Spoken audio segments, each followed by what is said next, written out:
This is the group presentation on the book Columbine by Dave Cullen by Lucy, Christopher, Peter, Megan, Josh, Connor, Justin, and Samantha.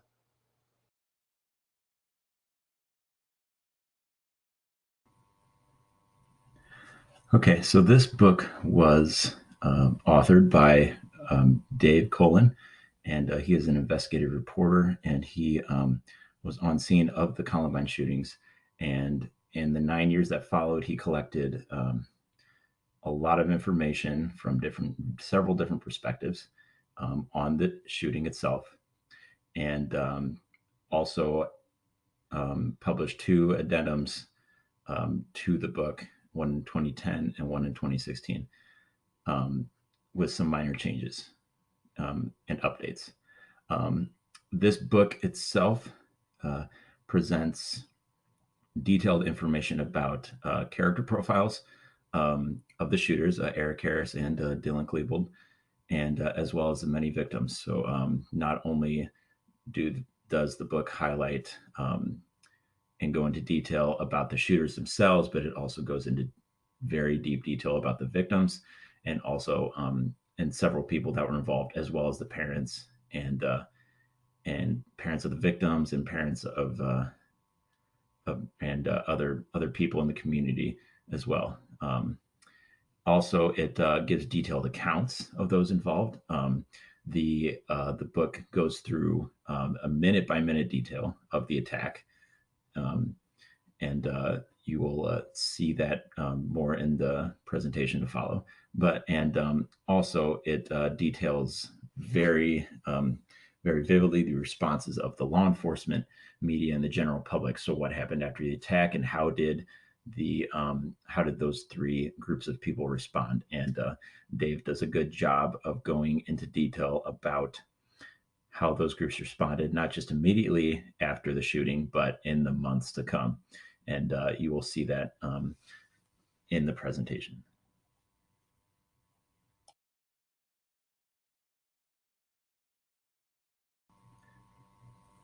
So this book is divided into 5 parts.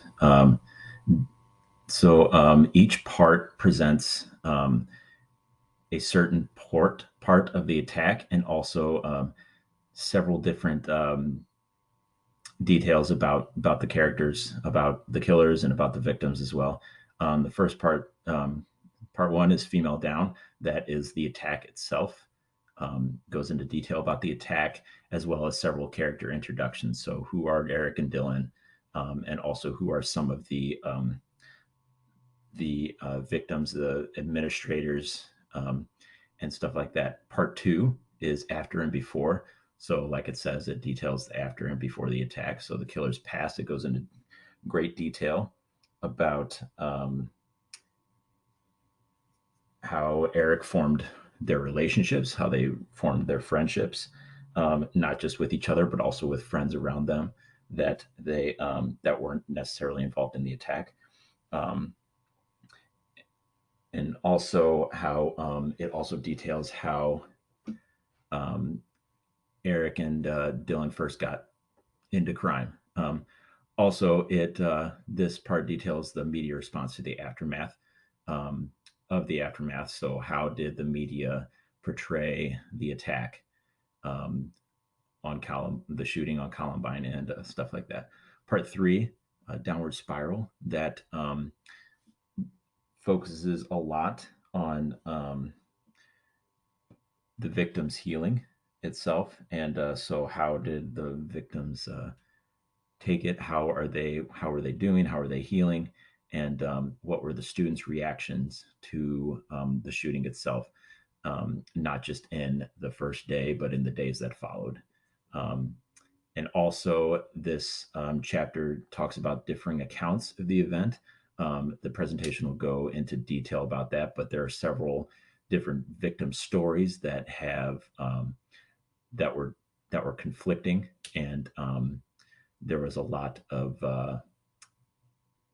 focus and attention on those in the media and the public as well. Also, this part also focuses on the early crime of the killers, and and what eventually led Eric Harris to want and Dylan to want to commit murder. So I think Dave does a good job of in this book to portray that slow and steady rise from Eric and Dylan wanting to commit crime, just small petty crimes, to all of a sudden, or not all of a sudden, but very slowly wanting to kill people and murder. So part four is Take Back the School. This part goes into great detail about Eric and Dylan's psychological background, and how the FBI agent on the case drew the conclusion that Eric is a psychopath. And also, this section goes into detail about the 6 month anniversary, how important that was for the school, and how the students were feeling, how the administration was feeling, how the public was feeling about marking 6 months. Part five is called Judgment Day. Um, the This part details the basement tapes. I won't go into too much detail, as there's more to that in the presentation to follow, but they were tapes recorded by Eric and Dylan v- very closely to when they were about to do the attack. And also, Judgment Day, this part also details years after the shooting. So, not just 6 months, but 5 years, 10 years after the shooting, and how the victims are healing.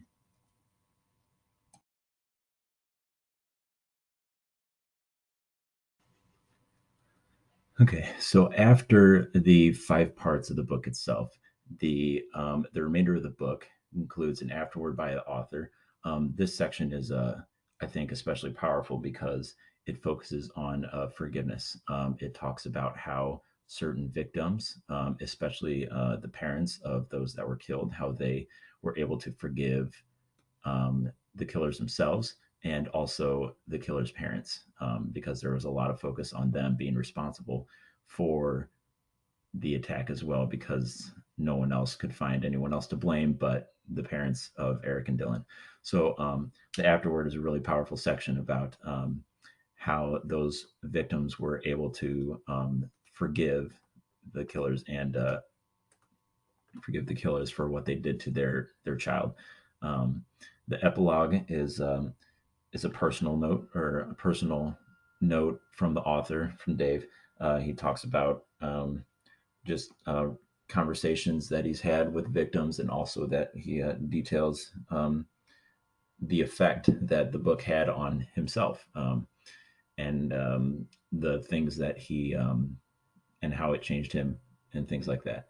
Um, Also, the author, he includes a detailed timeline of the events at the end of the book. So not just the attack itself, but when Eric started doing the crimes, or when he started doing his what he called missions, and then not just after the attack, or not just the attack itself, but then also after the attack, the anniversaries and the lawsuits that come from many of the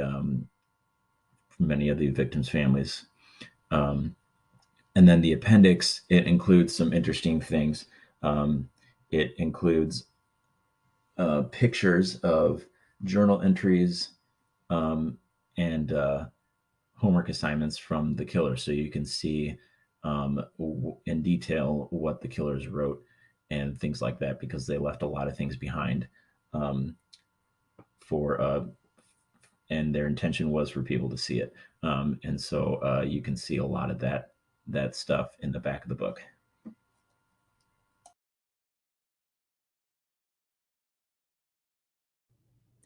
This section will summarize the setting, population, and problem of the book Columbine.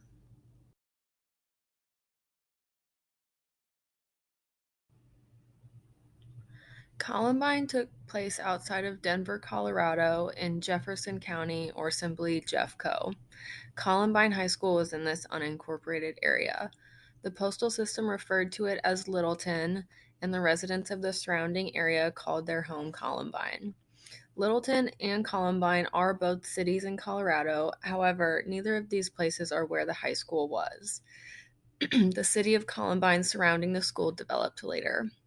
It takes place mostly at Columbine High School and in this area during the years of 1997, the planning phase, up through 1999 when the attack happened, and then it continues on up until 2010 with more information through the afterward.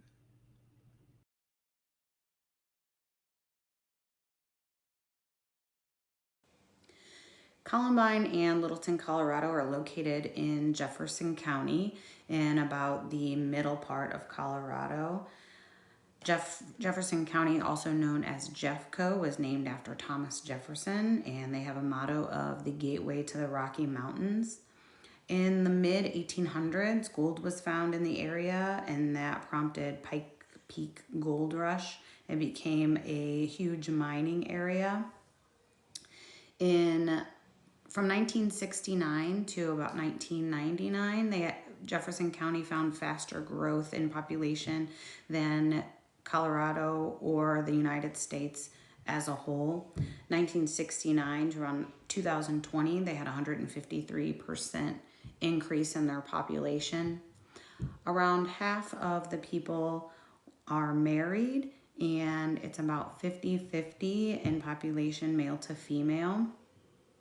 According to the 2000 census, it was about 90.5% white, about 1% black, about 0.75% Native American, 2.25% Asian, 0.08% Pacific Islander, and about 3.25% of other races.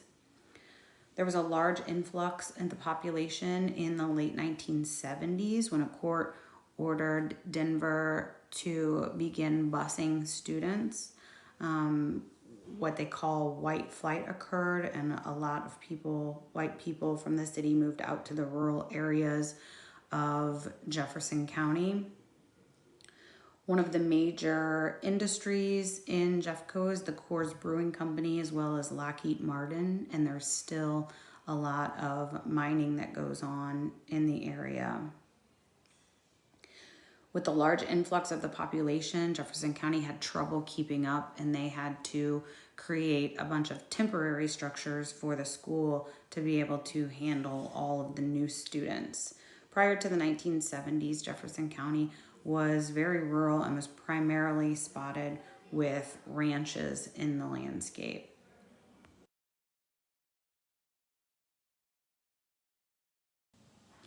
It seems that in Jefferson County, not only the physical landscape was changing as more buildings were being built and people were moving in, but the population was changing as well. There was kind of a old and new type of population. Um, the It seemed, based on Dave Cullen's reporting, that the older part of the population kind of melded together really well. It was more of a rural area with farming. A lot of people intermingled, generations intermingled well together. The different generations of the school would all hang out at the local Columbine Lounge, as well as one of the victims, Dave Sanders, was a regular at that lounge. It seemed like different people from all aspects of life were able to have a cohesive group at the lounge, and about half the population would come through the lounge at one time or another during a week. The newer group was more of an urban city life type of folks. They didn't really mingle at the Columbine Lounge. The newer teachers that came to Columbine didn't really approve of teachers hanging out at the lounge with the rest of the population. A lot of new split level homes were built, and the newer suburbanite population would have more private parties there, and it seemed to be not as cohesive as an area as it once was. The Klebold's and the Harrises were more considered new Columbine. The victim, Coach Dave Sanders, started out kind of as newer, and he came from a rural area as well, but he was able to easily meld in with the newer Columbine population as well.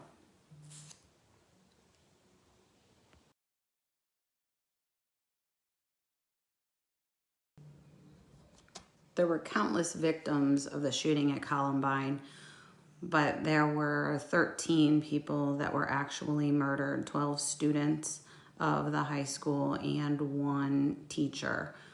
One of them was Casey Bernal. She was 17 years old. She had went through a period of rebellion, her parents said, but she had recently went to a church camp and had found God. She's also the subject of the book, She Said Yes, that was written by her mother. And that's about, they said, some witnesses said that she was asked by one of the shooters if she believed in God. And when she said yes, he murdered her. Later, through investigation, they discovered that that was a different student, a survivor, that happened to, and that actually wasn't the story, but this story, as well as lots of other myths that were a result of some false reporting. They say that actually didn't happen, and it wasn't Cassie that said that. The church and her parents chose to believe that that was still the case, and she's still considered a martyr today in the Columbine shooting. Also, there was Steve Kernow. He's a 14-year-old boy. He was very close to his family, and particularly his mom and his sister. He loved soccer. He had lots of friends. He loved Star Wars and could recite some of the different words from the movies. He was shot in the neck by a sawed-off shotgun by Eric. There was Corey DePuter. He was 17 years old. He loved wrestling, golfing, hunting, fishing was his passion. He actually always said he wanted to be a Marine. And after Columbine, his grandmother reached out to the Marines, and they had a service at his gravesite, and he became an honorary Marine at that time. There was Kelly Fleming. She was a 16-year-old. She wanted to be an author and had been working on an autobiography from the time she was born, and she had made it all the way up to her being 5 years old. She had just recently moved from Phoenix, Arizona, about 18 months prior. She was also killed in the library.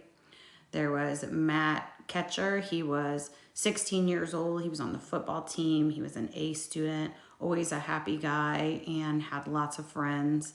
Dylan killed Matt in the library as well. There was Daniel Mauser. He was 15 years old. He had straight A's. He was on the debate team. He ran cross country, even though he wasn't necessarily a gifted athlete. He was preparing for his confirmation in the Catholic Church. He was killed by Eric in the library.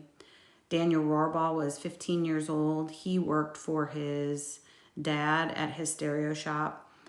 He was gifted in electronics and computer games. His dad said that he was really good at his job helping with the stereo shop, and that he could also really work with the customers, and they seemed to really like him.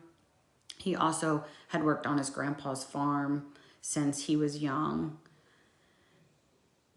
He was shot by both of the killers. Rachel Scott was 17 years old. She starred in a play. She was active in her church and photography.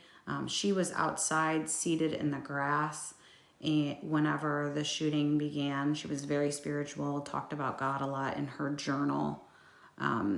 Recently, she was asked by her prom date to stop smoking, so they say she may have been in the smoking pit if she was still a smoker and wouldn't have been in the line of fire. Isaiah Scholes, he was 18 years old. He wanted to be a comedian and a music executive. He played football and he wrestled. He was popular and well liked by fellow students. He also died in the library at the hands of, I believe, both Dylan and Eric. And he was the only Black person that was killed in Columbine. And it said that Eric sent some racial slurs at Isaiah prior to shooting him. John Tomlin was a 16-year-old. He was actually a native to Wisconsin.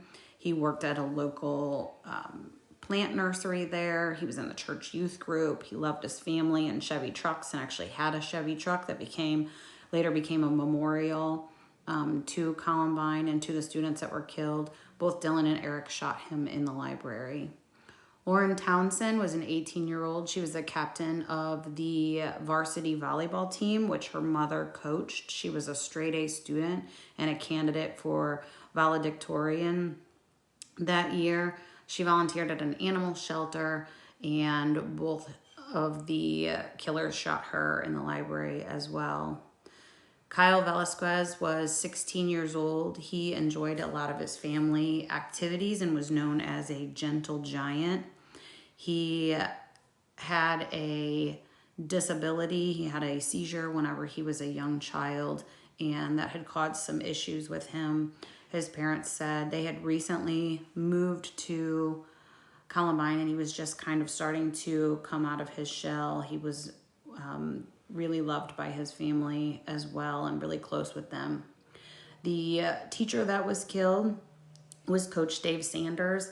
He is considered a big hero in the situation. He had gotten a lot of the kids out of the cafeteria, and in the hallway while he was trying to usher kids to safety, he was shot. He made it into the science lab where he laid there for the next 3 hours before medical care was able to get to him, and he bled to death. He was the person that the sign was made for and put in the window that said one bleeding to death. About 15-20 minutes prior to EMS getting there, he still had a faint pulse, but by the time they got there, he was already gone. They say that he saved countless lives and died a hero in the situation.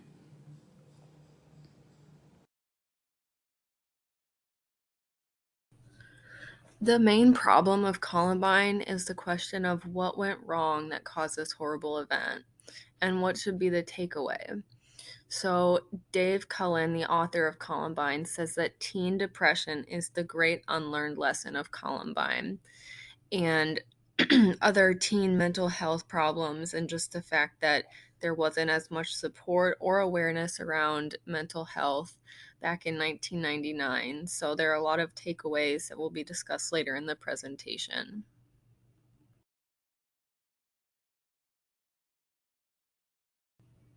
In this section, we'll talk about the events that happened before the attack, leading up to it, and then the mental state and motive behind the attack.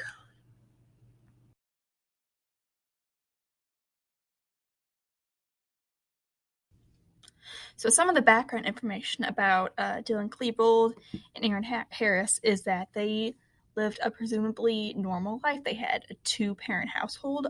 Both mom and dad were in their lives.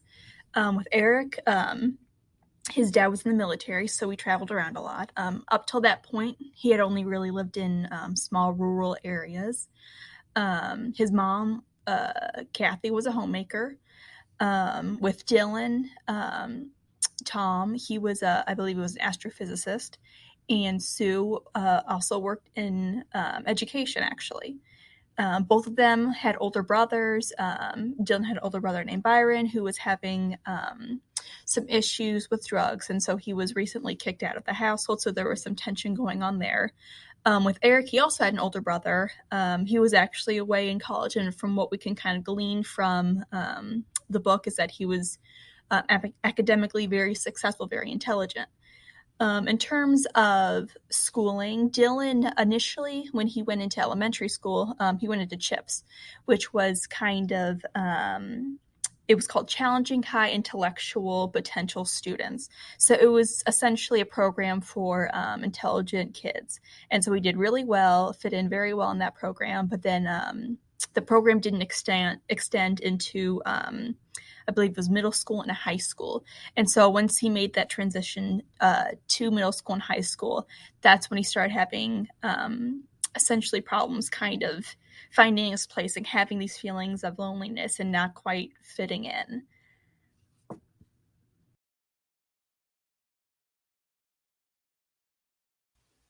So Dave Cullen, he described Eric as somebody who just felt superior to everybody else. He, quote, hated the world and hated stupid people. And so, in order to get rid of these stupid people, he was going to enact his version of natural selection, which would end in human extinction. And so, the reason why he picked Columbine was that he viewed Columbine or the high school as a symbol of his oppression. So he viewed it as this factory that was making robot people or these stupid people. Um, when we look at Dylan is a lot more complicated to figure out. So Dr. Fuselier looked at the basement tapes and some of his journals, and he came to a hypothesis, or a conclusion really, that he was very depressed and suicidal. And so the reason why he committed this act was as a vengeful suicide. So he felt that he was getting back at the people that hurt him. This was a way to make them hurt as much as he felt hurt on the inside. So another aspect of this really was almost this conscription by Eric into, or well, Dylan by Eric into this act. So Dr. Fuselier described it as a dyad. So we had this sociopath, which we'll talk about later with Eric, and this depressive, suicidal person, Dylan. And when you put those two together, it creates this dyad, which has such a terrible, terrible consequence.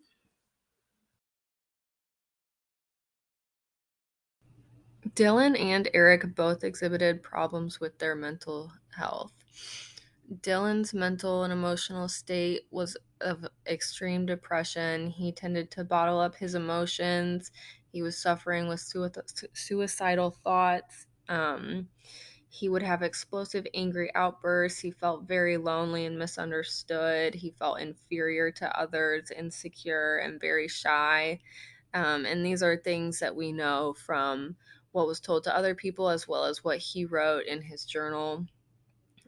His journal, he named Existences a Virtual Book, and it was very reflective, contemplating existence and him exploring his spirituality and just trying to make sense of the world.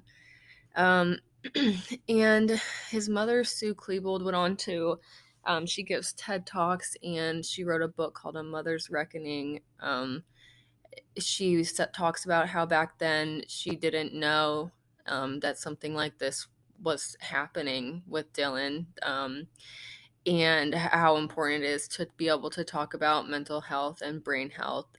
So she has a lot of really interesting information that you can look into if you're curious about her perspective. Eric was very different. He was diagnosed, I guess, as a psychopath by Dr. Fuselier. He exhibits almost all of the hallmark signs of psychopathy. This includes gratuitous lying, indifference to the pain of others, defiance of authority figures, unresponsiveness to reprimands or threatened punishment, petty theft, persistent aggression, cutting class, breaking curfew, early experimentation with sex, vandalism, and setting fires. All of that is directly from the book. So he had all of those, warning signs to that condition. And, you can see this in his behavior. They would go on missions where they would just go out late at night and, do petty vandalism and just kind of cause trouble. The stealing, the constant lying. He was very proud of, he considered himself to be a good liar, and he was proud of that. And he just consistently exhibited a lot of hate and rage and feelings of superiority. Another thing that we can tell is different about the two is the way they reference their journals. Eric's book he called the Book of God. So he really thought that he was superior to other people. So that's kind of the mental state that both of these boys were in leading up to this attack.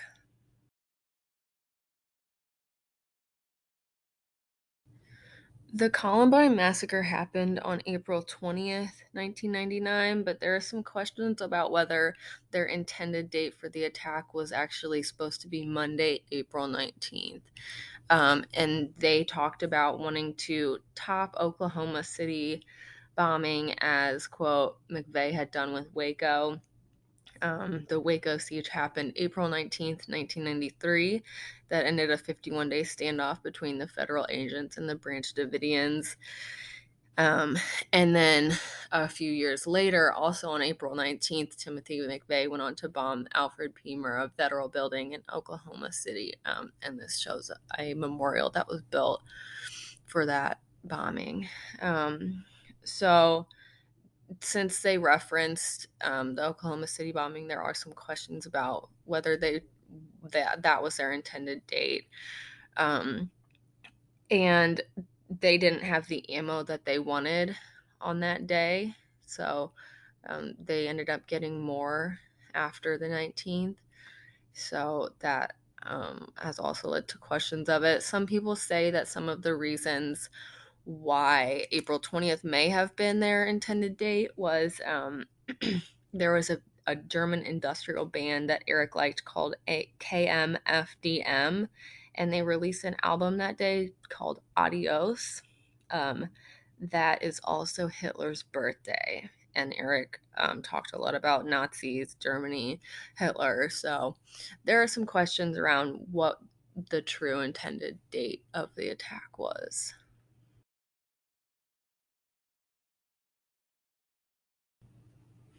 So, leading up to the attack, Eric and Dylan spent time building pipe bombs and testing them out. Um, they acquired guns since they weren't old enough. They had a friend, Robin Anderson, actually purchased the guns for them at the Tanner Gun Show since she was 18.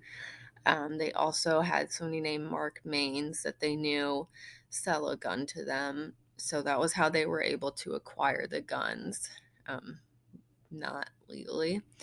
And they also wanted diversionary bombs. If you look on this map, you'll see Columbine High School, and then several miles south is where they put that diversionary bomb. And the intention behind that, there are actually two purposes: to act as a decoy and throw off police and prevent them from reaching the school in enough time to really prevent some of the damage, and give them more time to commit the attack. And also because Eric felt that, quote, Dylan had been wavering and, quote, the decoy would help ease him in. So Eric had some concerns that Dylan was going to back out, and he thought that having this bomb would help him commit to the plan that day.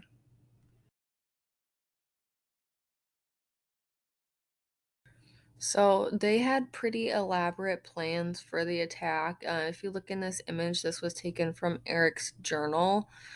He was observing the lunchroom to see how many people would be in the lunchroom at various times. And the reason he was doing that was to see when the most people would be in there, because that was where they wanted to put one of the bombs. So this was their name. They called it Act One, and that was to put two propane tank bombs in the Commons at lunchtime between 11:16 and 11:18. And again, that time was chosen because that was when the most people would be there. What they referred to as Act Two, they would be waiting outside in the parking lot with guns for people to run out. And then Act Three was they planned to have explosives in both Eric and Dylan's cars that would cause more damage and destruction and death to reporters and other people that would eventually come on the scene later. So this was their plan. The plan did not go on this way, and there'll be more information about that a little bit later on in the presentation.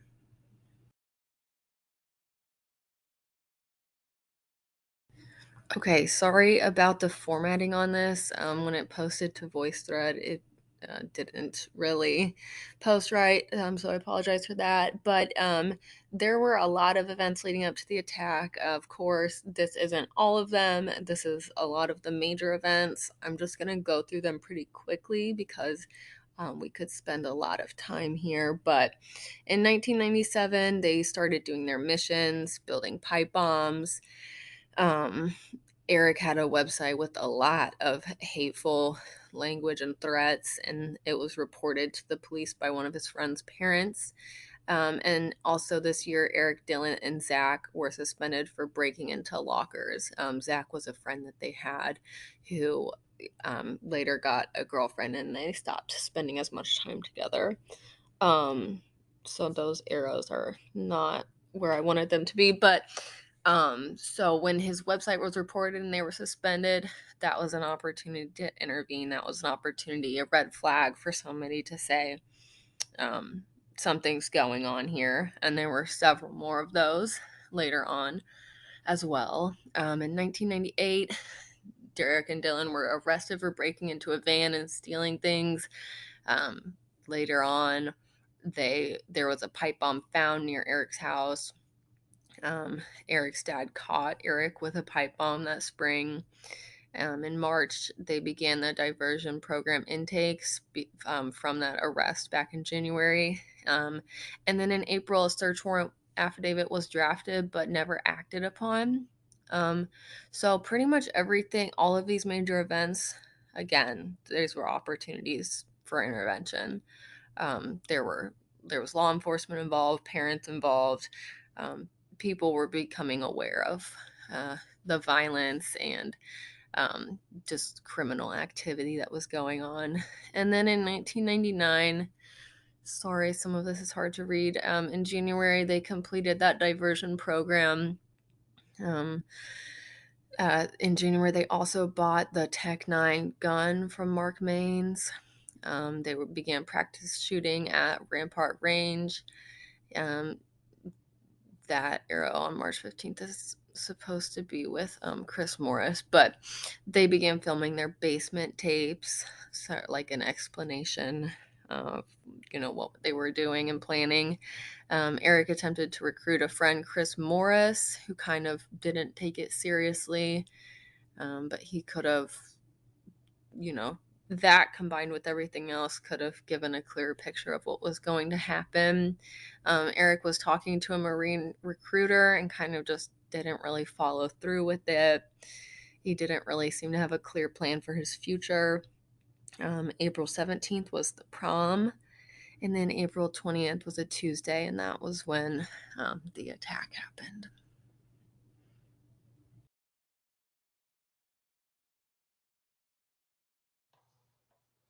The attack.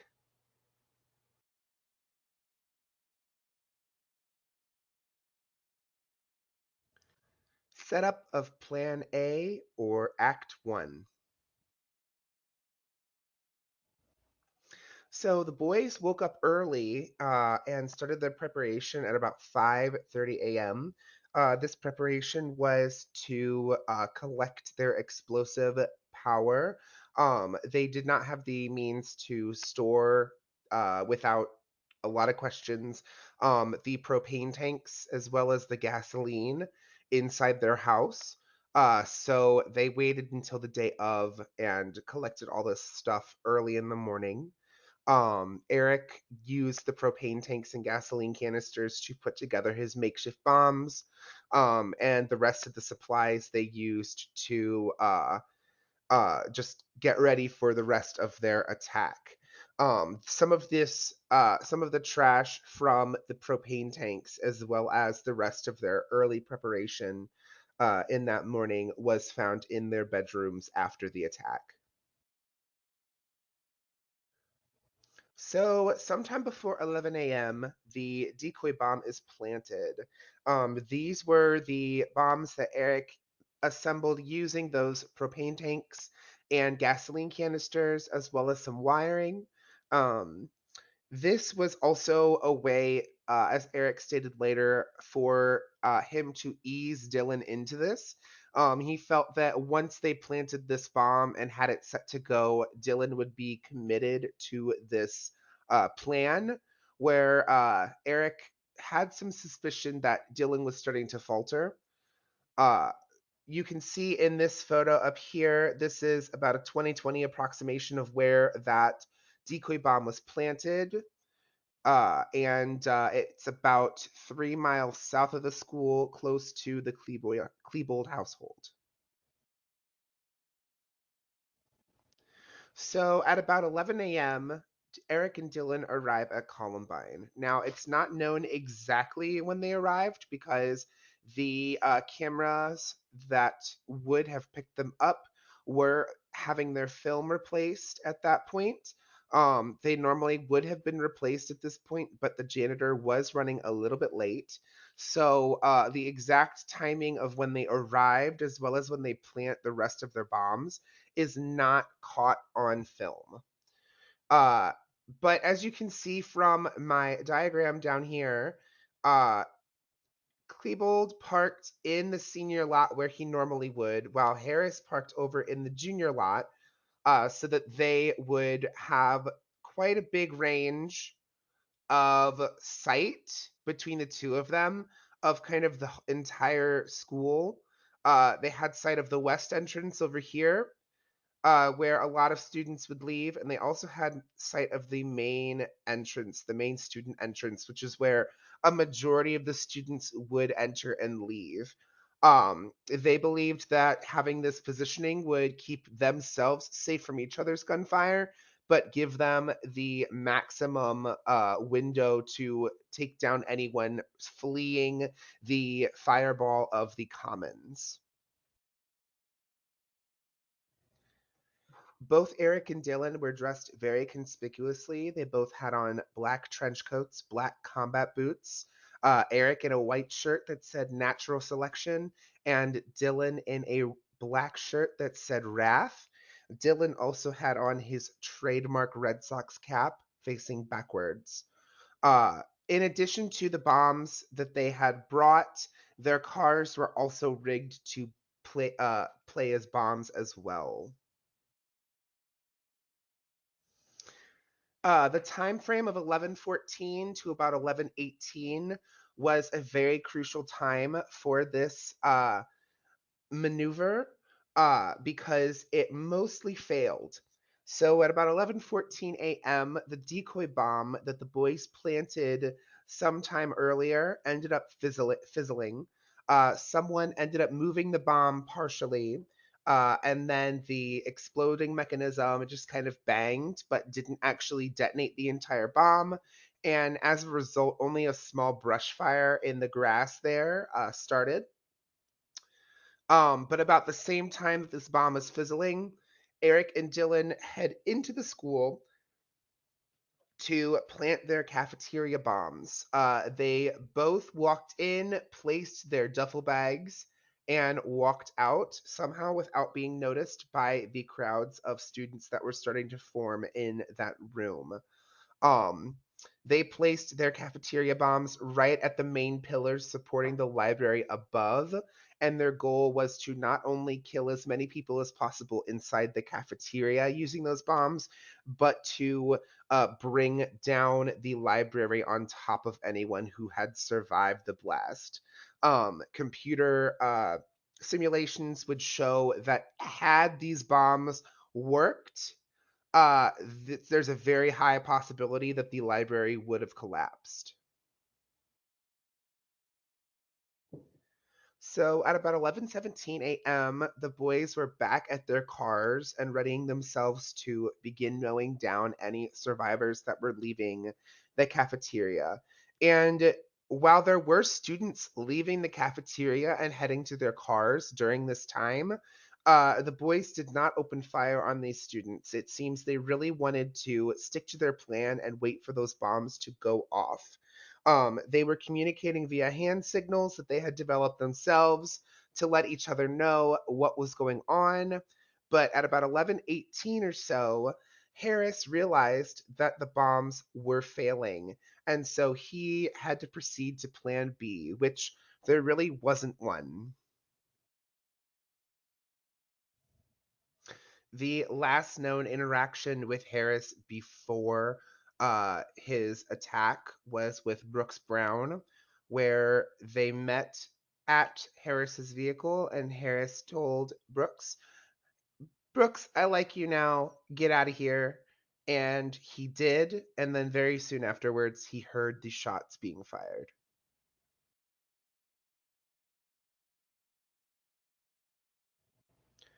So at about 11:18 or so, Harris realized that his bombs had failed.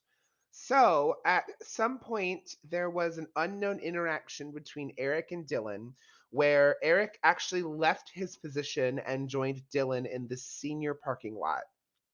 They must have had some sort of interaction, and then headed towards the west entrance, which was the highest point on campus. They could really get a view of the entire parking lot and commons area from that view. They waited a little bit longer, and then at about 11:19 a.m., they started their assault. So the boys begin their assault by just opening fire on anyone who was outside. Rachel Scott and Richard Castaldo were sitting having a picnic, and they were the first ones shot at. Richard Castaldo was hit but plays dead. Rachel Scott was hit about 6 to 8 times, once in the side of her head, and died instantly. At this point, there were some students that thought that this was some sort of senior prank or some sort of uh, fun-based commotion going on, so they ran up to try and join in on what was happening. This included Danny Rorbo and Lance Kirkland. Danny Rorbo was shot and killed, and Lance Kirkland was shot and injured. Um, and later, Harris would come by, and Lance would ask him for help, and Harris would say, "Sure, I'll help," and shot him almost point blank in the face with his shotgun. But surprisingly, Lance Kirkland would survive. Harris would stay outside and continue the assault on fleeing students, while Klebold headed back to the cafeteria. It's believed that he was checking the bombs to see why they had not detonated and if detonation was still possible. Um, but while he was doing this, there were still students within the cafeteria being let out by Dave Sanders and some custodians, and yet he did not open fire on these students. It is unknown why he decided not to unload fire. It seems maybe he was focusing more on the bombs at that point in time. This is unknown information. Klebold rejoined Harris at the west entrance, and then they used the west entrance to enter the school. Patty Nielsen was teaching a class when she heard the commotion inside the school, and she headed out into the hallway to tell the students to knock it off. But when she was met with Harris and Klebold holding their real weapons and shooting them in her direction, she began to panic. Brian Anderson, a student, was also out in the hallway during this time and ended up getting hit by some of the shrapnel produced by Harris and Klebold's weapons. The two of them ran towards the library and took cover in there, as well as warned the inhabitants of what was going on, and to get under the tables. This would actually prove to be fatal for some of those students. Patty also began a 911 call at about this time. But of course, there were a few others that had already been made. And at about 11:22 a.m., the police response begins. A shooter is realized in the school, and the police force of Littleton races to the school to begin their counterattack. At about 11:26 is when gunfights between police force and the gunmen begins, and this would focus primarily in the main hallway, that north hallway that they used. As you can see here, behind a student car, a police officer is huddled with students while he is exchanging fire with the gunman. Based on the angle of his gun, they are located inside the library. Um, and then, as you can see, just a few meters away was Danny Rorbo's corpse.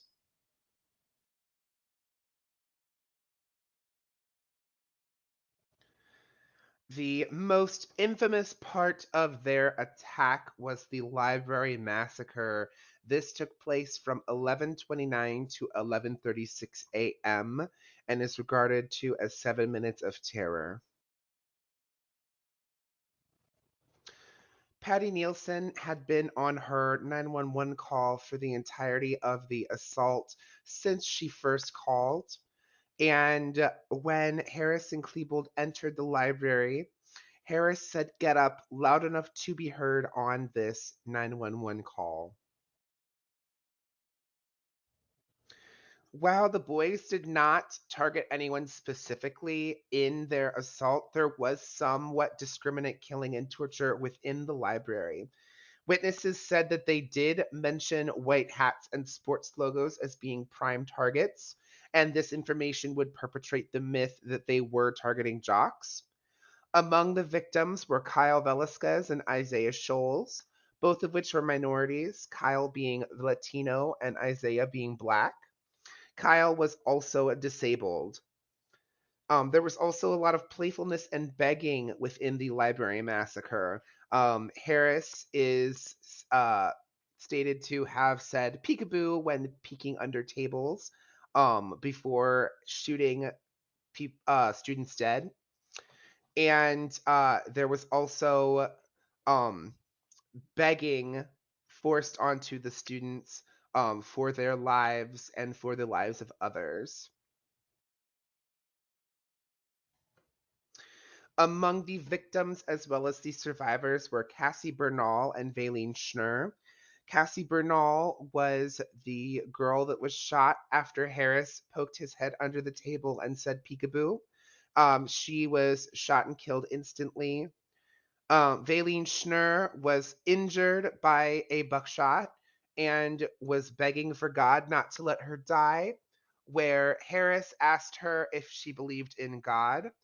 She was the one that said that yes, she did, because that was how she was brought up and her parents raised her that way. And uh, Harris responded by saying, "God's gay."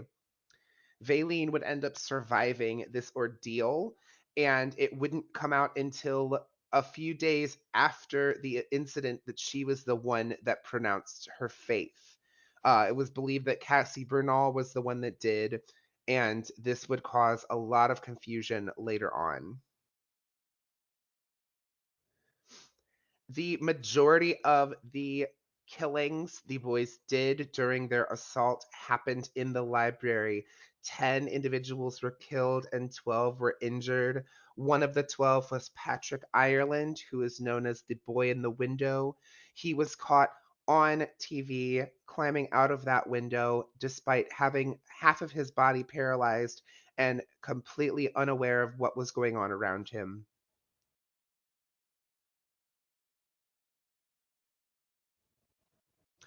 After the library massacre, the attack itself would begin to break down. The boys would make their way out of the library and would begin setting off crickets and pipe bombs throughout the main hallway on their way to the cafeteria. During this time, they would shoot at students and miss, and they would also shoot and exchange gunfire with the police and miss as well. No further people were injured after the library massacre. At 11:44 a.m., the boys would head into the cafeteria and attempt one last time to detonate their propane bombs. This final attempt would prove to be unsuccessful. From about 11:46 to noon, uh, most of the school had either been secured, evacuated, or destroyed. So the gunmen just kind of wandered around shooting at anything that they could, um, throwing pipe bombs and crickets, some of which would detonate, some of which wouldn't, and just kind of assessing what they had done. During this time, they would be caught on the security footage of their school, which is some of the most famous footage of Columbine. At noon, the boys head back to the library, where they would find it virtually empty except for the bodies of their victims. The only two survivors still left inside the library were Patrick Ireland and Lisa Kreutz, both of which were unable to move at that point in time. It's about 12:05 p.m. when there's a final exchange of gunfire between the gunman and the police. And this would, of course, be focused from the library. It is unknown exactly when the boys killed themselves, but by 12:08 p.m., both Harris and Klebold are dead. Harris sat down with his back to a bookcase and shot himself through the roof of his mouth. Klebold either stood or kneeled in front of Harris and shot himself through the temple, including the 10 in the library, the 2 outside, and Dave Sanders in the science wing. They would bring their final death toll up to 15.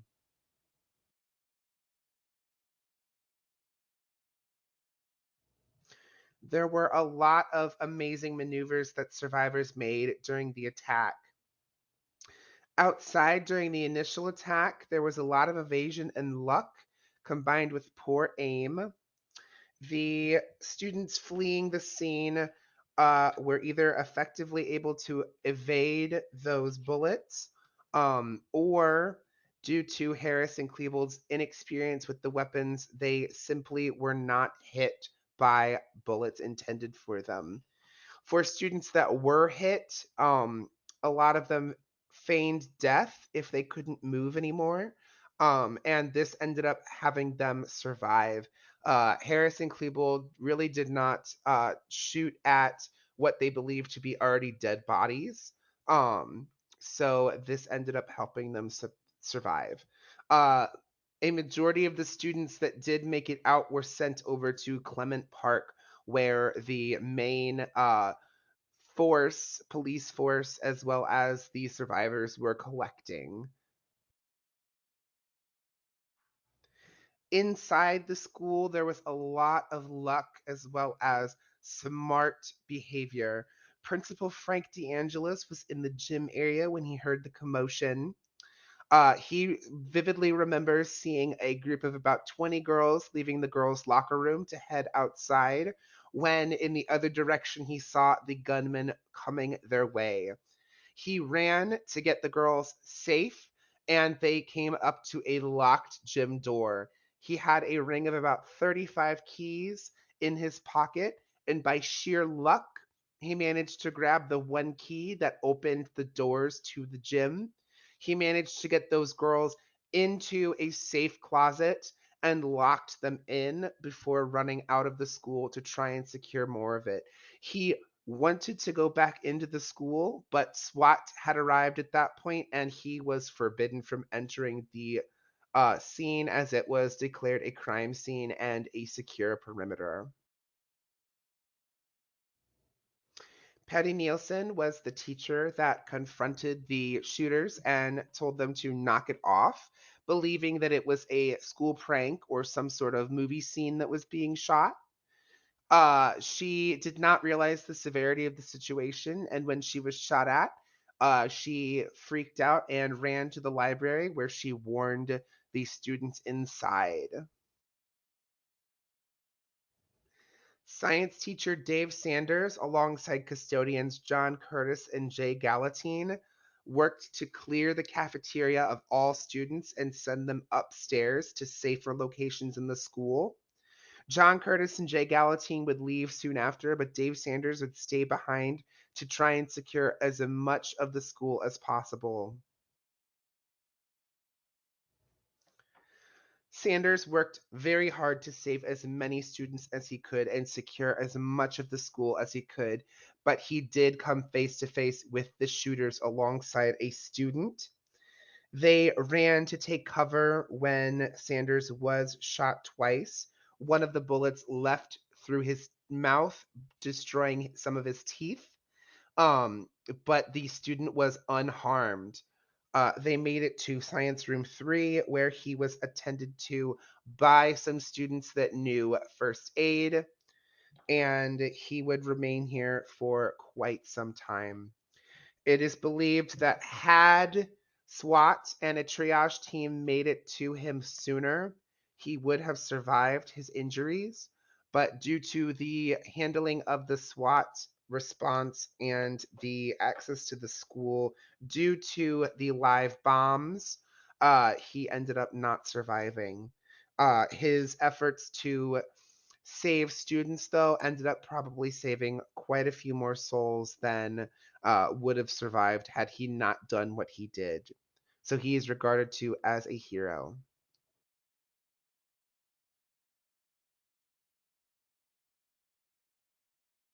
Next, we will discuss the investigation that followed Columbine.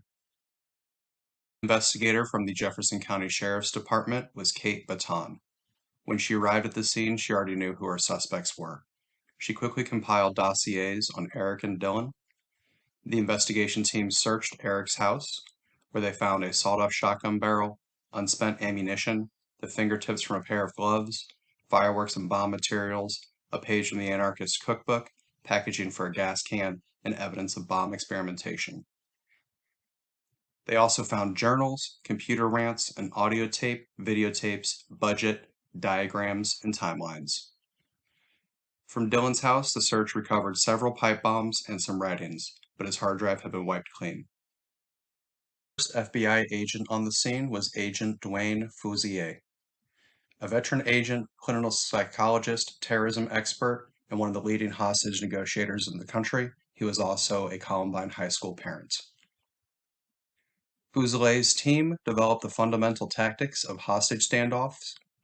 He was the lead hostage negotiator at the 1987 Atlanta prison siege, the Montana Freeman standoff, and at Waco. After September 11th, he joined the team searching for Osama bin Laden. His main role in the Columbine case was as a clinical psychologist, and he would play the leading role in the understanding of the Columbine killers. Cooperation between the FBI and local law enforcement was quickly established, and by that evening, additional FBI personnel arrived. The investigation's initial assumption was that an attack of this magnitude required a large conspiracy. They investigated the boys for any political affiliation, and although Eric talked openly about topping the Oklahoma City bombing, no evidence for a political motivation was found. Next, the investigation looked for other shooters and accomplices. The team identified 11 likely conspirators. Brooks Brown, who Eric warned that morning, Chris Morris, who admitted to hearing about the bombs, two students who matched the description of the third and fourth shooters, and Robin Anderson, Dylan's prom date.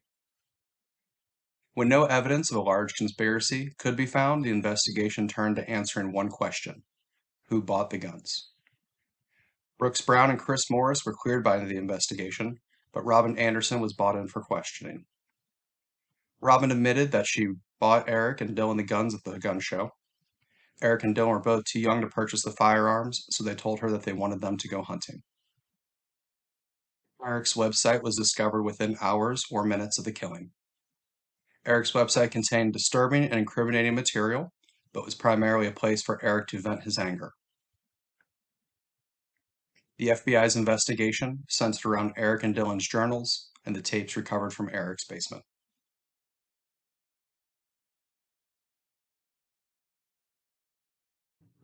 Agent Fuselier gained access to Eric and Dylan's journals within days of the murder. The journals provided the best insight into any evidence related to the case on the mental state of Eric and Dylan. Eric and Dylan's journals paint a picture of two radically different killers. Eric's journal, the Book of God, was an expression of hate and a tool he used to plan to enact that hate. The opening line of Eric's journal read, "I hate the fucking world." Fuselier described Eric's worldview in the journal as an all-pervasive hate. In Eric's journal, he extensively fantasized about total human extinction. Dylan's journal, Existences, was an expression of loneliness and love. Dylan began his journal a year before Eric, and he filled nearly 5 times as many pages. Much of Dylan's journal represents him attempting to grapple with existence, and much of his writing was dedicated to exploring concepts such as God and his faith. Dillon's writings expressed a Manichaean worldview divided between good and evil, but the main topic of Dillon's diary was love. Largely based on their journals, Fuselier diagnosed Eric's psychopathy and Dillon as a classic depressive.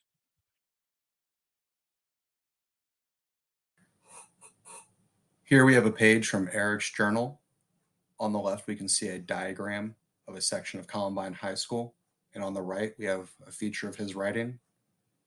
Prominently in the center of the page are the words "Kill Mankind," an entry dated 6/12/98, and at the bottom of the page are in German "Keine Mitleid," or "No Mercy."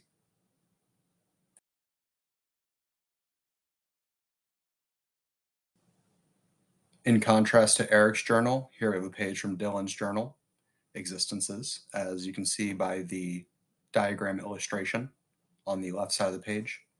And the right side of the page features his familiar heart motif with the words, "I love you."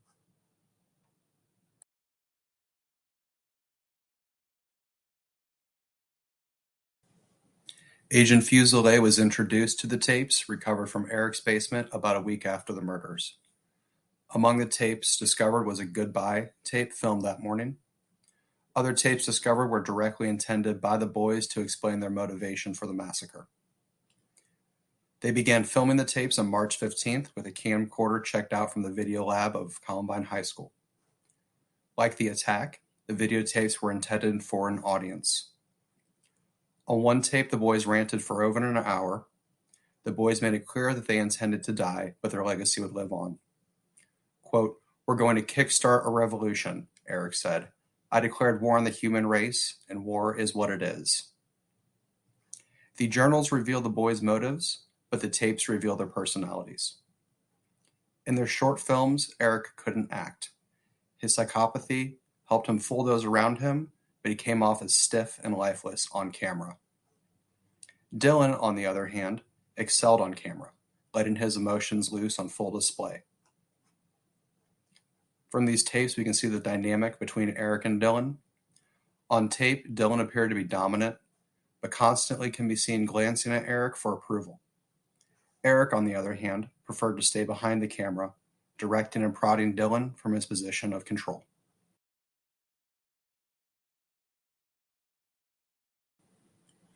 The investigation into Columbine was not without its controversy and even allegations of a cover-up. Someone within the Jefferson County Sheriff's Department removed the file on Eric Harris. The file contained complaints from the Brown family about threats made by Eric and contained evidence that Jefferson County knew he was potentially dangerous.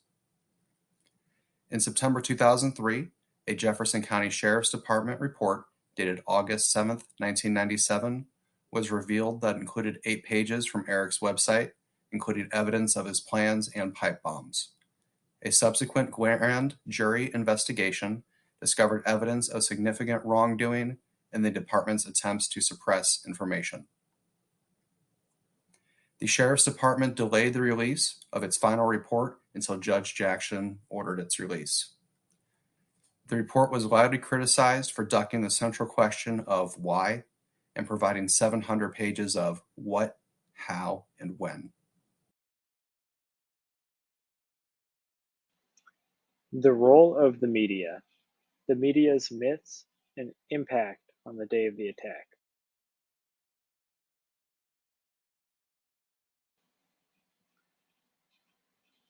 During the attack, the media took on a more active role, and I think this is one of the first major school shootings that had a lot of access to cell phones and really widely covered in real time with the media.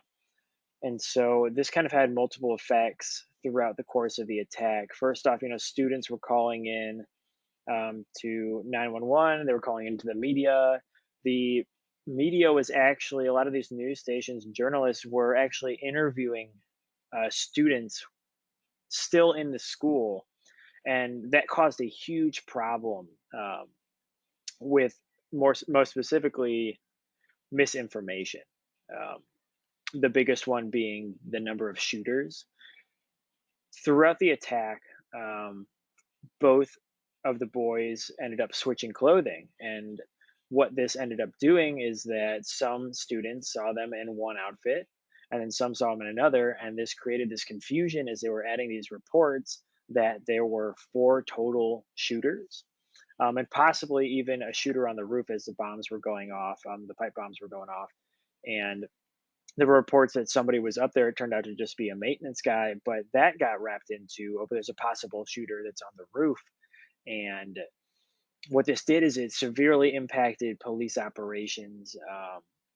They couldn't get a clear idea of what was happening on the inside. The misinformation was spreading wildly, and it caused a lot of confusion on their end.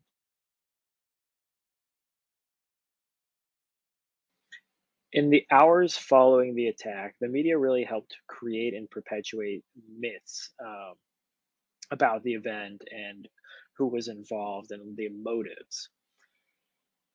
They spread these myths, and it kind of attributed to two main problems. This first problem is that news stations created and promoted false connections.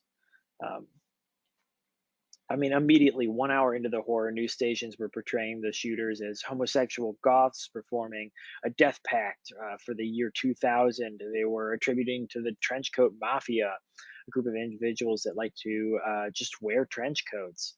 And kind of really targeted goth culture, and I'll get to that in a little in a couple in the slides coming up.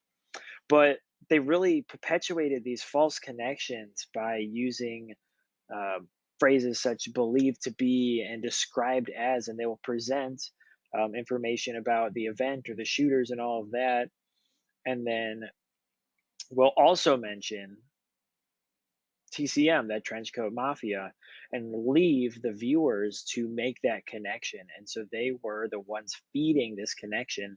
It was kind of wild. The students were not the ones feeding the media a lot of these connections. It was in reverse. The media was feeding the students this. And the second main problem was that the news stations failed to question the information coming in. Um, Throughout the whole course of the event when they were taking these interviews and they were talking to these kids, not a single person asked the kids how they knew what was going on, um, and what was happening was that a lot of these kids were experiencing um, this contradiction between facts and conclusions, which is typical of witnesses that are kind of under really stressful situations, and they might confuse what they're seeing, and what they're actually recounting is maybe just a little piece of what's actually going on. And Brie Pascal's account is a really good example of this because she talks about how the killers were shooting everyone, and then goes on to talk about how they were killing anybody of color, or anybody with a darker skin complexion. And what that did is that the media really latched on to that other part, not the shooting everyone, and they were drawing these false motives and these false ideas out of it to create these myths that really became a problem immediately after the attack.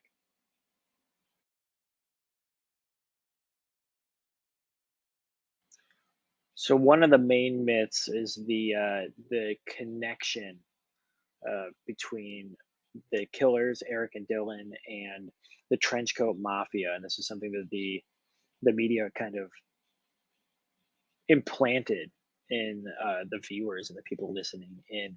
And Eric and Dylan were actually not part of the Trenchcoat Mafia at TCM, despite that correlation that was developed. And really, Trenchcoat Mafia was just a group of individuals at school who enjoyed wearing the trench coats, and the media really loved this imagery, the dark black trench coats, the kind of uh, goth culture that was very close to that as well, and painted these individuals as outcast loners. Um, and a lot of homophobia was coming up, and they were targeting people who were gay. And what this kind of boiled down to was the creation of a creation of the imagery for what people would think as a school shooter for years and years and years afterwards, is this image, and it was just a misconception and a myth that was created.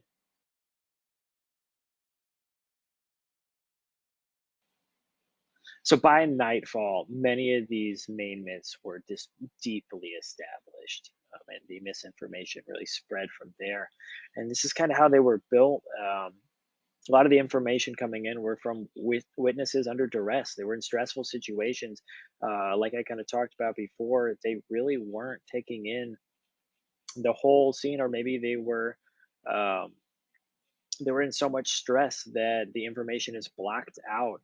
And so when they were interviewing with these journalists, they were giving contradictions between facts and conclusions, or giving them contradictions between facts, and the media was coming to these conclusions that just did not support the facts. And I talked about how Brie Pascal really was that great example of how the killers were shooting everyone, but the media didn't focus on the shooting everyone. They focused on her portrayal of them shooting a certain demographic. And one of the major mistakes that the media made with taking in this information is they used what was the universal witness concept. And so, unlike how a journalist would maybe be at a car accident and they would interview people, and they would ask if they were an eyewitness to the event. And if they weren't an eyewitness, immediately they'd move on to the next person and they'd interview the next person. But the problem with the universal witness concept that they were using was any student, regardless of whether or not they saw the shooters or knew what was going on, was considered a witness, and they were taking in information. So that was just perpetuating these misconceptions that were spreading like wildfire. And another big kind of reason that these myths were established was that a lot of the nation was relying on the Denver Post for the information, and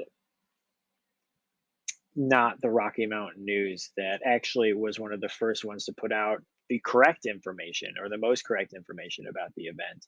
But the Denver Post was more relied on because it had more resources, and the national press trusted it over the Rocky Mountain News. So as the Denver Post kind of bought into these myths and perpetuated them, that is what spread across the nation.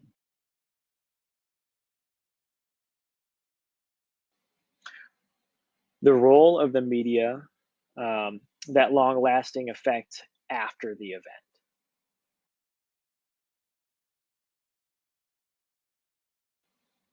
So one of the major kind of impacts after the event, was this deflection of anger. As the event was super high, there was a lot of intensity to it. There was a lot of emotions and anger, frustration with the police, the media. Um, a lot of this anger was deflected, and it was kind of fueled by the myths the media created. And the main ones were goth culture and the trench coat mafia. And like I said before, the trench coat mafia was not even affiliated with Dylan and Eric. And it was just a group of individuals that like wearing the trench coats. But their imagery just was pasted everywhere and used to profile shooters, because of what they are, school shooters, because of what the media did. And the same thing with goth culture, was targeted by others, and they were labeled as outcasts and freaks and killers and gays. And then Principal Frank DeAngelis, Mr. D, was also really impacted, and that was on the side of his responsibility, or his perceived responsibility, for bullying that occurred at the school, um, despite not really being able to do much about it. But that anger was deflected from the event onto him as well. And but it's really nice that a lot of the school community continued to support him, and the town was also severely impacted, forever being branded as the the the Columbine town, the town with the school shooting. And it was kind of painted through the media as a horrible place that was ruled by jocks and rich white kids that had gangs of goths running amok in the suburbs.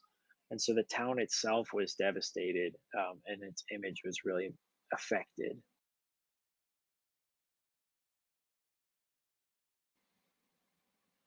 So another thing that the media really perpetuated in this myth that of Cassie Bernal's story, and this eventually led to her becoming a officially becoming a martyr, and the media helped kind of perpetuate her story.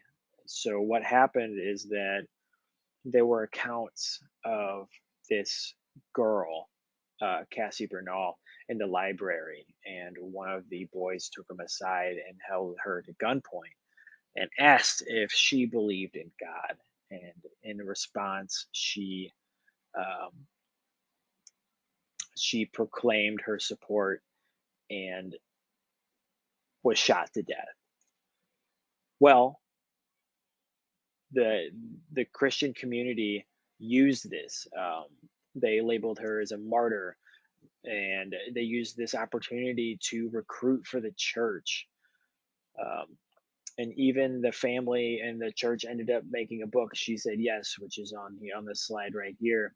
And even after the story was refuted due to new evidence, they continued to push this because of the image that she had created, and the message that she was sending, that proclamation of faith in her God that led to her standing up to these shooters.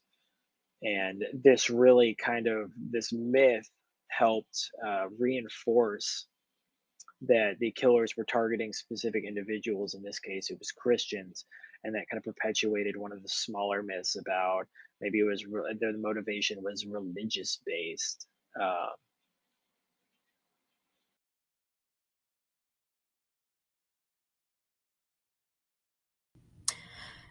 So Dylan and Eric, they actually really weren't bullied at all, and if anything, they were kind of bullies themselves. So this kind of rumor about bullying that's kind of followed the Columbine story around isn't even the truth. And so with that, it's kind of because of that, it's kind of put a target on the backs of kids that would be considered loners or outcasts, and kind of put them as this potential for school shooters, or this kind of cloud over them, which just gives them, more issues and troubles to deal with. And then another aspect of that is because the media's kind of set in stone this idea that they were bullied. It kind of inspired copycats in a way, because some of these other young men who felt like they were outcasts and bullied, like Eric and Dylan were, even though that's not true, it kind of inspired them, unfortunately. Another aspect is the Columbiners, who kind of, in a way, of venerate Dylan and Eric, and kind of viewed what they did as kind of, I don't want to say right, but they understand it more and kind of sympathize with them. Um, Another aspect is that overall, it just didn't really address the real problem. So, um, one of the things that they kind of talked about later in the author's purpose, their viewpoint, is Dave Cullen really felt that teen depression was a really big issue that kind of contributed to this issue to begin with, but that was never talked about in the media, or when all these when the kind of the story was coming out or being talked about. So that's another big issue. And then kind of wrapping it up all together was because of this media frenzy, and how it focused on the trench coat mafia and the she Said Yes stuff.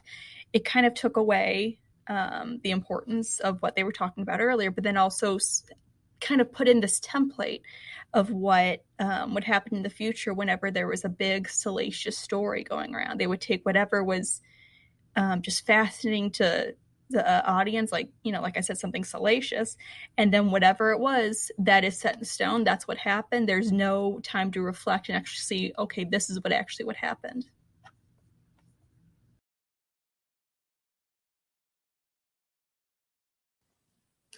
Hi, my name's Connor, and I'm going to be looking over how Columbine is relevant in today's setting. So, in this portion, we're going to be looking at parallels to recent attacks, teachers, administrators, counselors, caregivers, support staff, and school environments.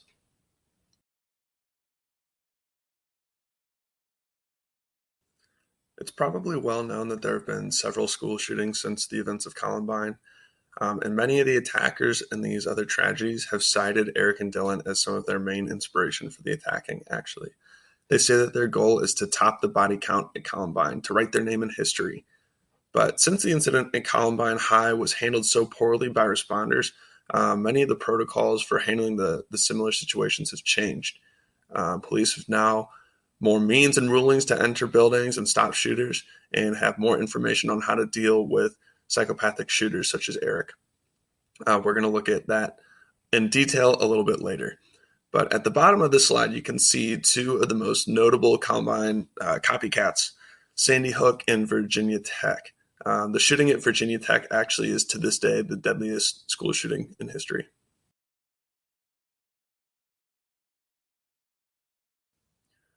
So next we're going to look at the effects Columbine had on teachers. And actually, in my first semester of practicum experience, I got to experience firsthand how teachers are affected by Columbine. I myself underwent active shooter training, which ended up at times being very realistic and actually quite frightening. And these kinds of trainings, teachers and staff are put under the stress of actually having a shooter in the building while taught how to conduct themselves in their classrooms. They can barricade doors, usher students to a corner of the room, ask them to remain silent, et cetera, remain calm. Classrooms themselves are now equipped to handle these threats a little bit better. Many have smaller windows with blinds or blockers on the doors. Oftentimes, classroom numbers are listed on the outside of the buildings for easy identification for a rescue or paramedics. And oftentimes, doors are installed at an angle instead of parallel to the wall so that if a shooter's in the doorway, they have a limited view of the classroom.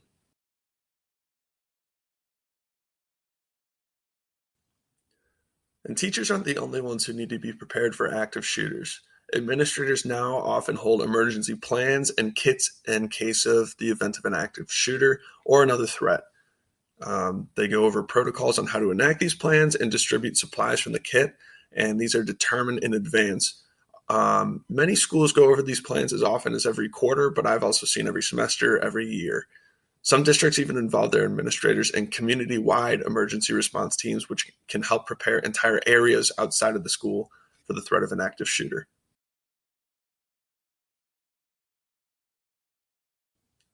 Counselor lives have definitely changed as well since the events of Columbine. Since it was revealed that Harris and Klebold both suffered from a form of mental illness, school counselors have to take special note and care of any students showing symptoms of depression, anxiety, psychopathy, or any other mental illness. Caring for the student will always come first, but the threat of another shooter is always present and needs to be noted. Many school counselors now also go through grief training to help students, staff, and other community members through difficult times, which may unfortunately include a school shooting.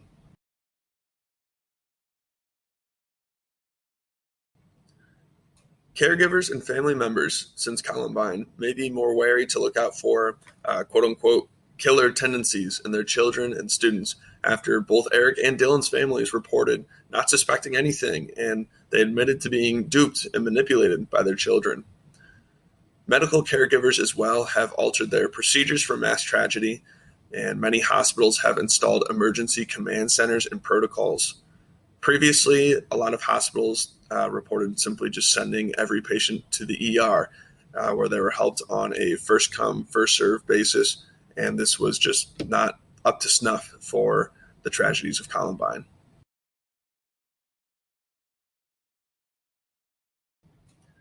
Along with teachers and administrators, the supporting staff also oftentimes has to be trained in active shooter situations.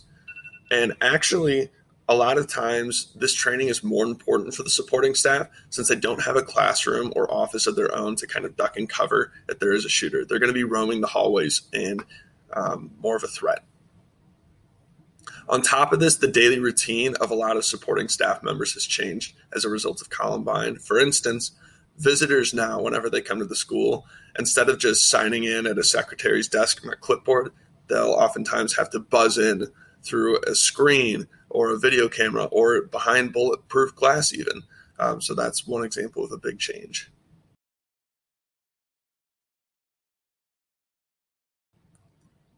With the ever-present threat of yet another shooter, the lives of many students have also changed.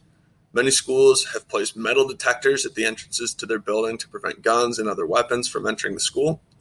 Police officers are also hired to keep watch over some school buildings, as you can see in the picture below.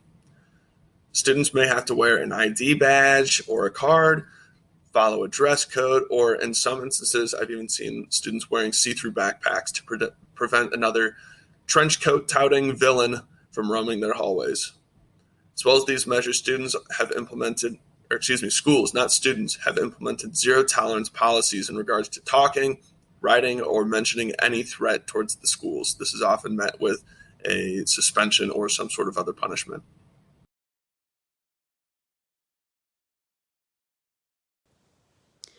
The Columbine shooting really brought the words active shooter into the language of police work and really brought it to the forefront. During the Columbine shooting, the tactics were typically that the first officers on scene would set a perimeter and wait for other officers to arrive. Specifically, the SWAT teams, because the SWAT teams were much better trained and typically better armed than regular patrol officers.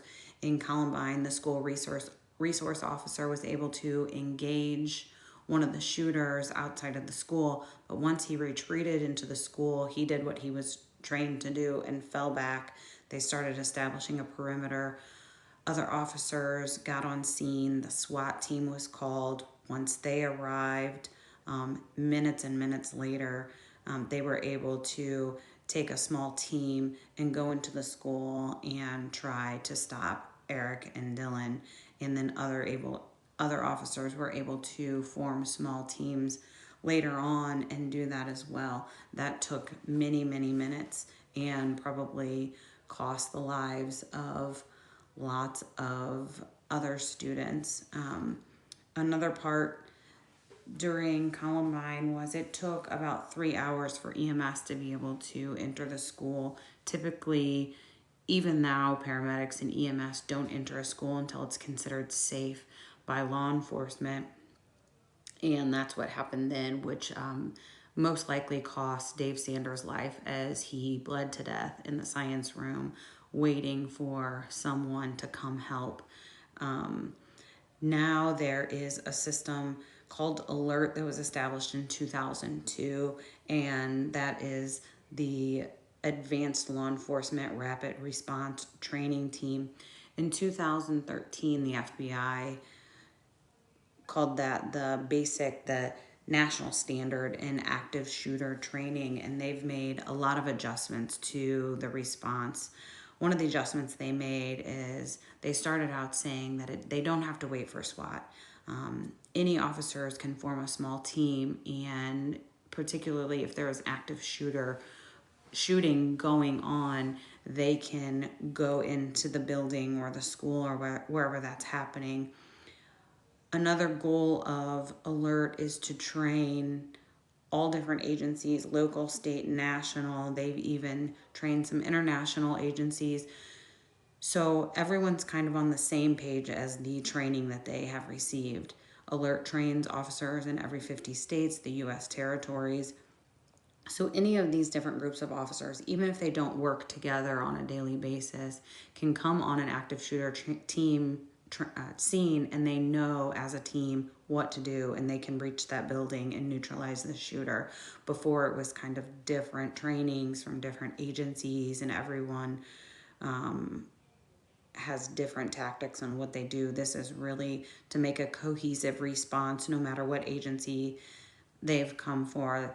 They started to realize that sometimes waiting for even 4 or 5 officers can be too long when there's an active shooter on the scene, and that they've accepted that even a solo officer or 2 officers, depending on how long it's going to take for additional officers to arrive on the scene, but that one or two officers could breach the building and start trying to neutralize that shooter as soon as they arrive. And they have stopped many active shooters with minimal casualties by doing that. Another thing was that law enforcement officers have received more training in medical assistance. So once that active shooter is stopped, they can start treating victims more so than they could during the time of Columbine. They know a lot more EMS procedures and first aid, so they can start treating victims and try to save lives that way. Also, in an active shooter situation, EMS and fire have been trained where they are allowed to come in, even though the scene might not necessarily be deemed safe by law enforcement.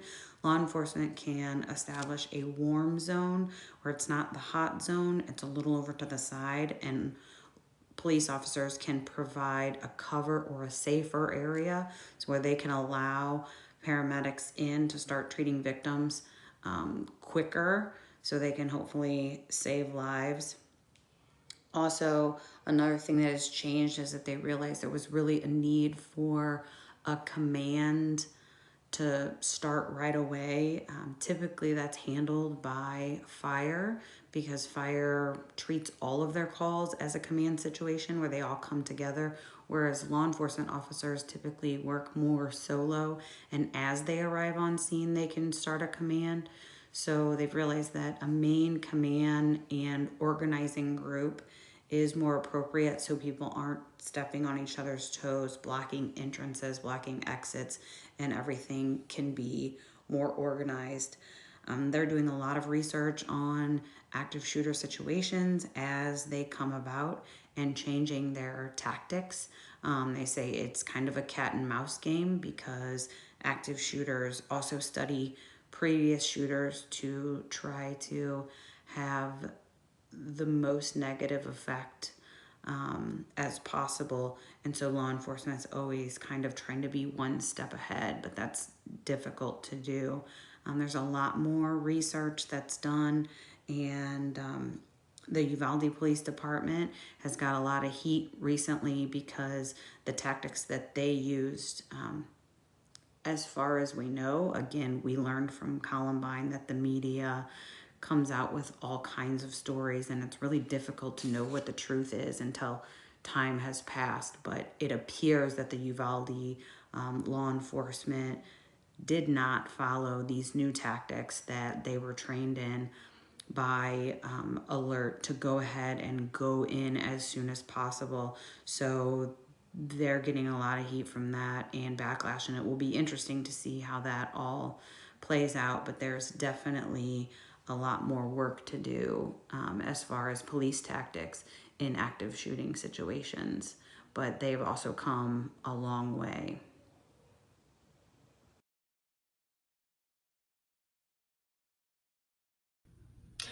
So, identifying mental health in teens or preventing violence. So, first, before we look at this, I kind of want to look at some statistics. So, about 61% of identified school shooters, 61% rated that they were feeling either depressed or feeling very desperate. Another statistic says about 78% of them had a history attempt of suicide. So Dave Cullen is really advocating we look at this more as a suicide attempt rather than a murder attempt.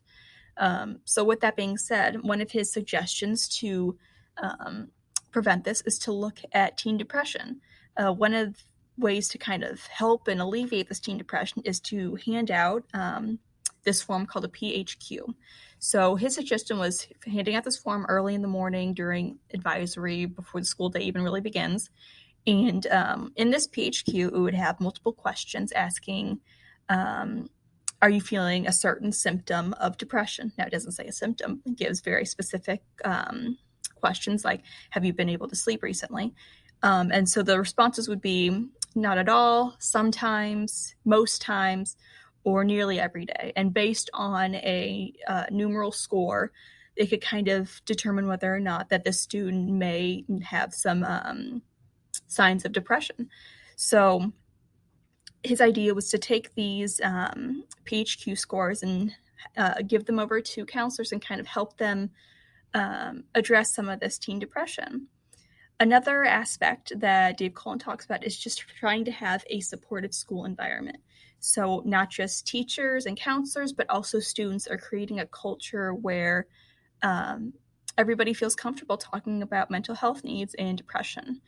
And then along with that, it talks about how it would have a cascading effect. Um, when we talk about teen depression, there are also some unfortunate other side effects or issues that come along with that, such as dropout rate, teen use and alcohol. So the idea is that if we're also addressing teen depression, we're also helping students with these other issues. So it would just have an overall great effect on our students' lives.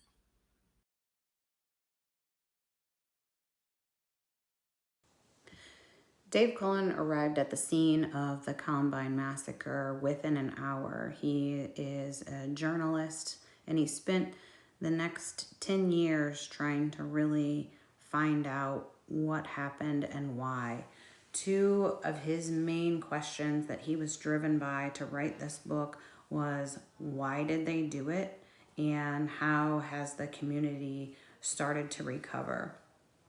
He spent those next 10 years painstakingly going through all of the research and the evidence and trying to establish a timeline and really find a motive for the shooting. Why did this happen? Why did Dylan and Eric feel that this was the only way that they could go? And he believed also that the public had a right to know what the truth was, as he realized that and started to discover there were a lot of myths behind Columbine and what occurred on that day.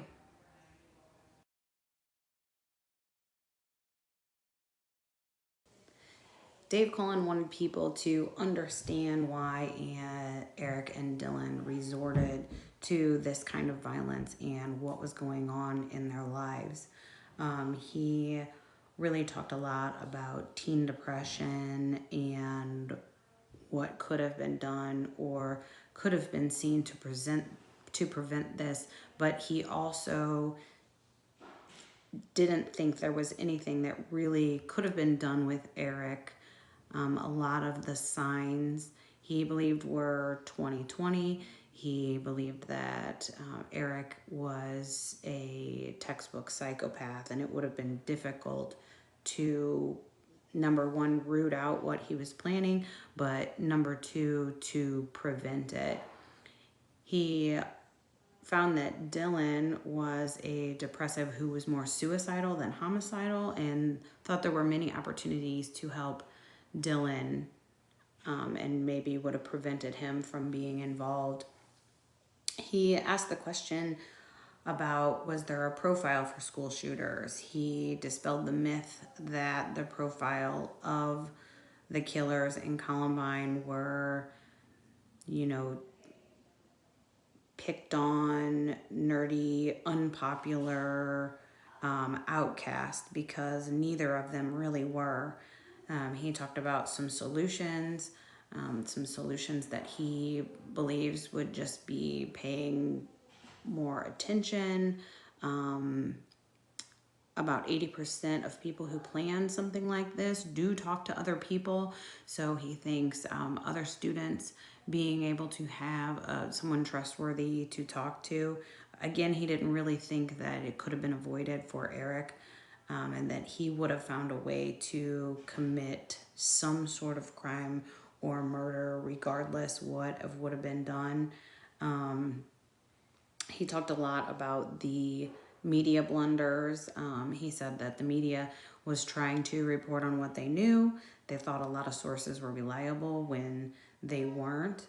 Um, he thinks one of the possible solutions, which I really agree with, is not saying the names of shooters that commit some things like this. Going forward, I know there are a lot of journalists that have a policy of not mentioning the names of shooters in active shooter cases because they won't become infamous. He really makes a forceful point, an argument that Harris was a sadistic psychopath. He felt no remorse, he felt no concern for others, and that he would have found a way to commit some sort of crime. One of the patterns that he felt Eric had was that he really had to a desire for the human extinction and to kill everyone. That was his ultimate fantasy. But he also knew that he couldn't kill everyone. He couldn't kill all of Colorado. He couldn't kill all of Jefferson County. But that the school was really a central part of that area, and that he could commit a real terrorist act on the school and in turn the city and really the entire world by doing something like this. He examined the fact that this was really meant to be a bombing rather than a shooting. He thought that as Eric got older, if he wouldn't have committed this crime, if he would have gotten older, he probably would have had a much larger death pool as he would have got smarter and maybe found better ways that he could have hid what was going on. He talked a little bit about failures of the police, but overall, Mr. Cullen believed that the police did the best they could with the information and the tactics that they had at hand. He also was interested in what could be done differently going forward. And another part of his goal being helping heal Columbine from the tragedy was setting the record straight on a lot of the misdeeds. He, I believe, stuck up for a lot of the people involved by explaining that in hindsight, a lot of things that could be seen were not seen. He humanized the parents of both Dylan and Eric, and explained a lot about there was maybe some signs that were missing, but that overall there wasn't anything that was really glaring that they probably could have seen, and tried to explain that the guilt should not go on the parents, but the guilt should go on the perpetrators, Eric and Dylan. And I think one of the main things was just he wanted to humanize the victims, humanize the parents. He wanted to explain what actually happened, dispelling the myths, and try to figure out if there's were any signs that could be seen in the future and changes that could be made to prevent this from happening again. He has written a subsequent book, Parkland, after the Parkland shooting. I have not read that, but I look forward to reading that one as well.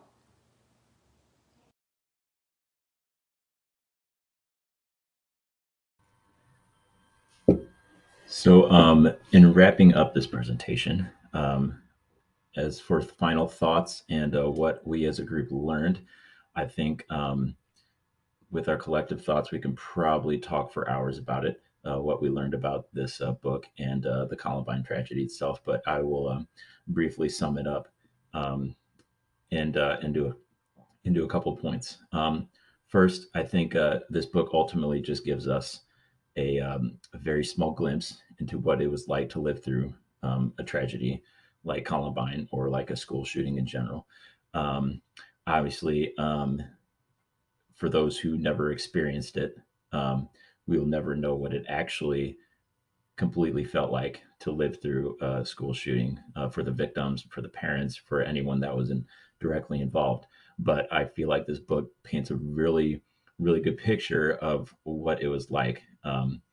And it kind of sheds light on what kind of things transpire. How do people feel? How do the students feel? Not just after the aftermath, but or not just the day after, but after 5 years. Um, I think for the general population, I think it's significant to note that when we see school shootings like like with Columbine or Sandy Hook, or the most recent one in Uvalde. Um, we we tend to look at it for a week or two and we see what's on the news, and then we tend to move on from it because we're not directly involved. But this book gives a great idea of how those communities, they don't move on. A lot of them will never move on from those things. Um, there is like some of the victims in the book in the who were involved in the shooting will have injuries that they'll be with for the rest of their life. One of the victims, Patrick Ireland, who was shot in the library, he has to take anti-seizure medication for the rest of his life. So that'll always be with him. But and so I think this book does a really good job of just telling us that that we may have moved on, the general population may have moved on, but for a community that experiences this directly, that is something that they will live with for the rest of their life. And it was interesting to read about the anniversaries because it was also especially hard for Columbine. And I think about the ones that were more recent, the ones that where I was old enough to actually comprehend what was going on, more specifically Sandy Hook. Um, that happened in 2012, so their 10-year anniversary was this year, if I'm not mistaken. And I can't imagine what those parents and the administrators, everyone who was involved, I can't imagine what they're feeling and what they've been feeling these past couple months because of that tragedy. And I feel like this book has given that perspective to us and allows us to think about those things. Also, the Columbine gives us a really good idea of the kind of darkness that that adolescents and just people in general may feel towards life. The pictures that Dave Cullen painted of Eric and Dylan just is can be terrifying. And it's hard to believe that people are capable of those things, but it can happen, and we just need to be aware of it, and also the book does also a good job of painting the newfound hope of healing for the victims after the tragedy. So, like I mentioned earlier, Patrick Ireland, he was got shot in the head and he was struggling for a while. He has to take anti-seizure medication for the rest of his life. But then the book documents that he is has learned to, or has a successful career and everything like that. And so a lot of the victims have maybe not necessarily moved on. It's always, I feel like a tragedy like that will always be with them, but they have learned to cope and they've learned to heal and to not see the tragedy as something that is giving them nightmares, giving them PTSD, but something that they can reflect upon and not remember the terrifying moments, but remember the victims, remember the people that lost their lives as their dear friends, and and things like that. And so that those are the closing thoughts, I believe, for this presentation. Um, and I hope you guys enjoyed it.